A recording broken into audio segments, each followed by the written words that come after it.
ہم نے پارٹ 1 میں دیکھا کہ دین کا مطلب ایک مکمل نظام زندگی ہے، واضح اور منظم، نہ کہ چوری چھپے کیے جانے والے اقدامات کا مجموعہ۔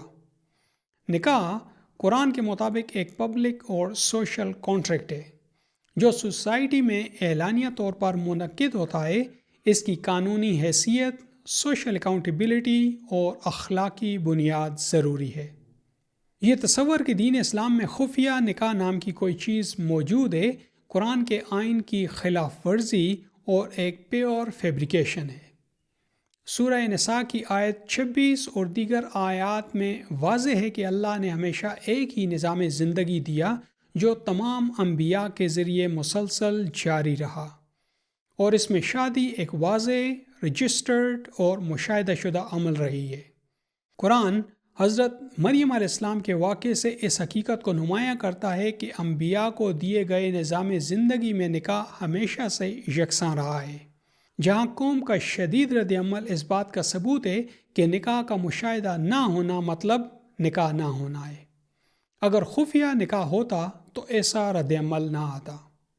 قرآن میں موجود کتاب یعنی آئین ایک مرد اور ایک عورت کے درمیان نکاح کے انعقاد کو کچھ شرائط کے ساتھ مشروط کرتا ہے۔ اللہ کا دین ایک مکمل اور شفاف نظام زندگی ہے، نہ کہ مفادات کے تحت چھپ کر کیے جانے والے فیصلوں کا جواز۔ اگر آپ دیکھ سکیں تو آپ کو نظر آئے گا کہ قرآن اس میں درج کتاب یعنی آئین میں کتنی مہارت سے قانون سازی کرتا ہے، اور صرف یہی نہیں بلکہ زندگی کے ہر پہلو کے لیے قانون سازی میں کوئی لوپ یا چور دروازہ نہیں چھوڑتا ہے، جہاں سے کوئی مکار ذہن کسی قسم کی مکاری کے لیے جگہ بنا سکے۔ جس طرح انسانی ڈیزائن کیے گئے آئین میں سے لوگ وکیلوں کی مدد سے ڈھونڈ لیتے ہیں۔ اس ویڈیو میں ہم نکاح بطور پبلکلی ڈکلیئرڈ ایکٹیویٹی یعنی عوامی طور پر اعلان کردہ یا منعقد شدہ سرگرمی کے طور پر ڈسکس کر رہے ہیں۔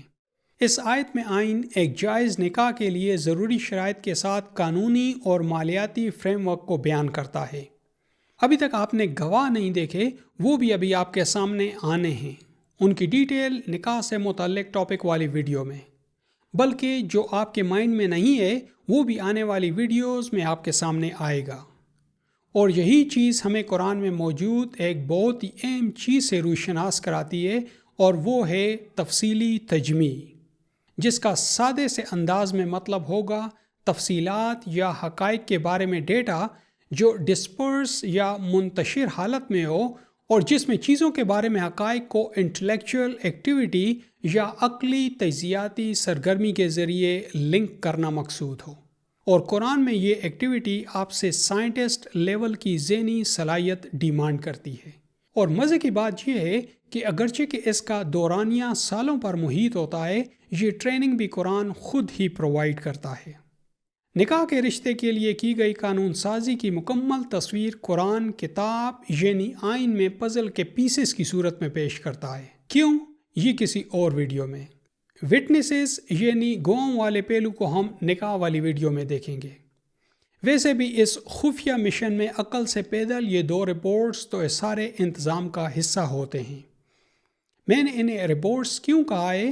کیونکہ قرآن ان گواہوں کے لیے ایک کرائیٹیرین یا ایک اہم معیار بیان کرتا ہے جس سے یہ رپورٹس عاری ہوتے ہیں۔ اس خفیہ ناٹک والی ساری ایکٹیویٹی میں جس چیز کو ایکسپلائٹ کیا جاتا ہے وہ یہ ہے کہ بس دو گواہ، حق مہر اور ایجاب و قبول ہی نکاح کی ریکوائرمنٹس ہیں۔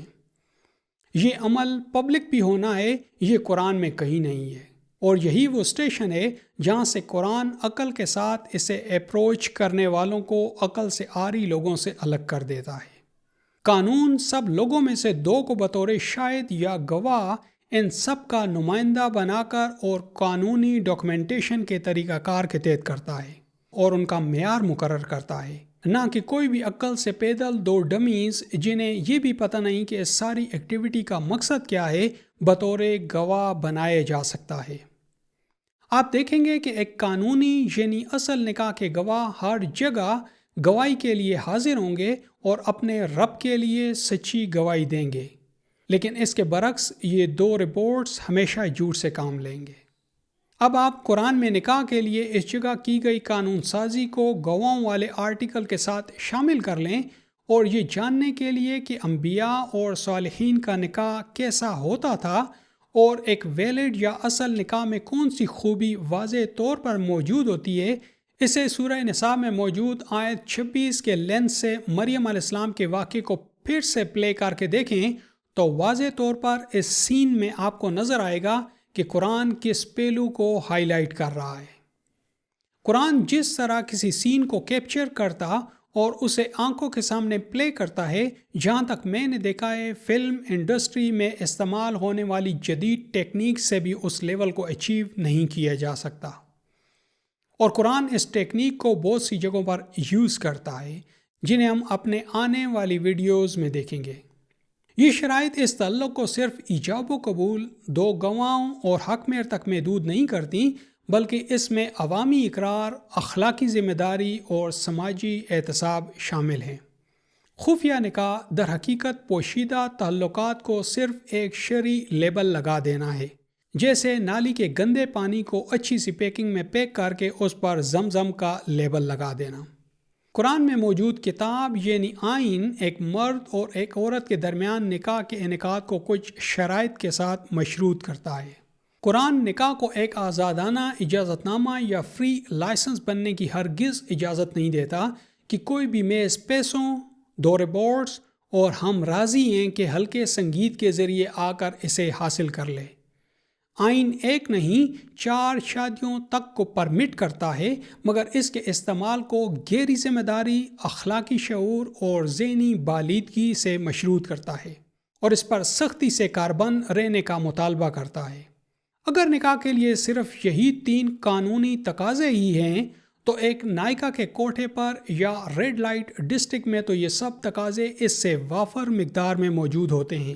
وہاں اس عمل کے اس سے زیادہ نوٹ کرنے والے یعنی گواہ، پیسہ اس سے کئی گنا زیادہ، اور دونوں فریقین کی مرضی سے سب ہوتا ہے، اور بعض امیر لوگ تو مہینوں اور سالوں کسی کو اپنے لیے مخصوص بھی کر لیتے ہیں۔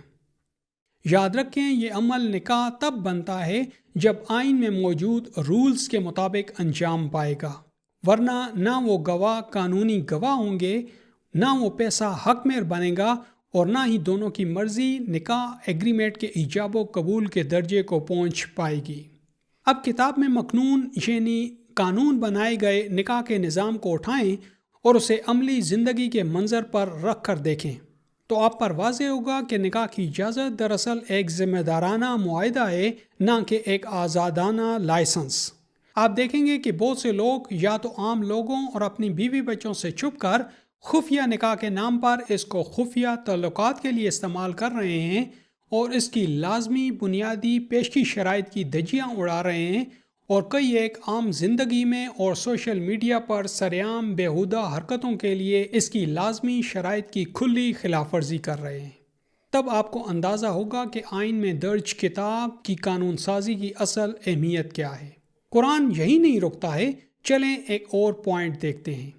ان کے تخلیق کردہ خفیہ نکاح یا خفیہ شادی میں عورت یا تو اپنے ماں کے گھر ہی رہتی ہے اور وقتاً فوقتاً چھپ کر یہ لوگ ملتے ہیں، یا اگر بیوہ ہے اور مرحوم شوہر کے گھر اپنے بچوں کے ساتھ رہتی ہے تو تب بھی کچھ اسی کے آس پاس کا طریقہ اختیار کیا جاتا ہے۔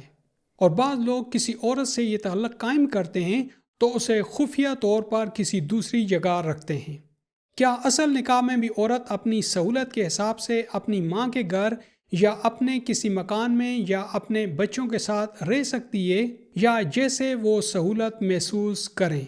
آئیے سورہ نساء کی آرٹیکل آیت قانونی طور پر اسے کیسے لیجسلیٹ کرتی ہے وہ دیکھتے ہیں۔ آئین بڑے واضح انداز میں کہتا ہے کہ جو اجور عورتوں کے فرض کر دیے گئے ہیں وہ یعنی میاں بیوی بعض چیزوں میں آپس کی مرضی سے بعض چیزوں میں سے جو فیصلے کرنا چاہیں کر سکتے ہیں، مگر یہ کب ہوگا؟ من بعد الفریضہ یعنی سیٹ فرائض کی ادائیگی کے بعد، یعنی شادی کو اس کی آئین میں ڈیفائنڈ یعنی متعین کردہ صورت دینے کے بعد، جس کا مطلب یہ ہے کہ نکاح کے تمام ضروری پہلوؤں جیسے بنیادی فرائض اور ذمہ داریاں اور عوامی سطح پر اس کا انعقاد ہونے کے بعد میاں بیوی کے درمیان مزید زیریں یا سب ایگریمنٹس ان کی باہمی پسند پر منحصر ہیں۔ خفیہ والے زیریں معاہدے کو اولین فرائض کے ساتھ مکس کر کے اس سے اپنا مطلب نکالتے ہیں۔ میں قرآن کا ایک اسٹوڈنٹ اور اس میں ایک ریسرچ کرتے سائنٹسٹ کے کہہ سکتا ہوں کہ یہ سب آئین سے لا علمی کی بدولت کرتے ہیں۔ یہ اتنے انٹلیکچوئلز نہیں ہوتے ہیں کہ یہ آئین میں موجود قانونی آرٹیکلز کو سمجھتے ہیں۔ تو قرآن میں موجود کتاب یعنی آئین میں موجود قانون سازی اس حقیقت کو اسٹیبلش کرتی ہے کہ نکاح صرف ایک نجی معاملہ نہیں ہے، بلکہ یہ ایک منظم سوشل کانٹریکٹ یعنی معاہدہ ہے جسے ڈاکیومنٹ کیا جانا اور تسلیم کیا جانا ضروری ہے۔ آئیے آگے مزید دیکھتے ہیں کہ قرآن کس طرح شادی کی اس تصویر کو پیس بائی پیس مکمل کر کے ہمارے سامنے لاتا ہے۔ قرآن ایک عورت کی ازدواجی حیثیت کو پبلک سٹیٹس کے طور پر ریکگنائز کرتا ہے، جس کا مطلب ہے کہ ایک سٹیٹ کے اندر یہ اس کا میریٹل سٹیٹس یا ازدواجی حیثیت کا تعین ہے، اور یہی اس کا اصل سٹیٹس ہے۔ اگر آپ سورہ نساء کی آیت 24 کا مطالعہ کریں تو آپ کو یہ حقیقت بڑی واضح طور پر دکھائی دے گی کہ آئین یہی بات کر رہا ہے۔ یہ قرآن کا ایک چیز کو مختلف اینگل سے فوکس میں لے کر بات واضح کرنے کا سٹائل ہے، جسے وہ جگہ جگہ یوز کرتا ہے، اور قرآن بڑے واضح انداز میں کہتا ہے کہ وہ چیزوں کو واضح کرنے کے لیے انہیں مختلف اینگل سے بیان کرتا ہے۔ لیکن ان لوگوں کے خود ساختہ طریقہ کار میں لوگوں کی نظروں میں ایک عورت بیوہ زندگی گزار رہی ہے، یا اس کی اپنے شوہر سے علیحدگی ہو چکی ہے، یا کنواری ہے، پر اصل میں وہ نہیں ہے جس پبلک سٹیٹس سے لوگ اسے جانتے ہیں۔ اگر کوئی عورت خفیہ طور پر شادی شدہ ہو جبکہ معاشرے کے لیے وہ غیر شادی شدہ نظر آئے تو آئین میں اس کے سوشل سٹیٹس کا کیا مطلب؟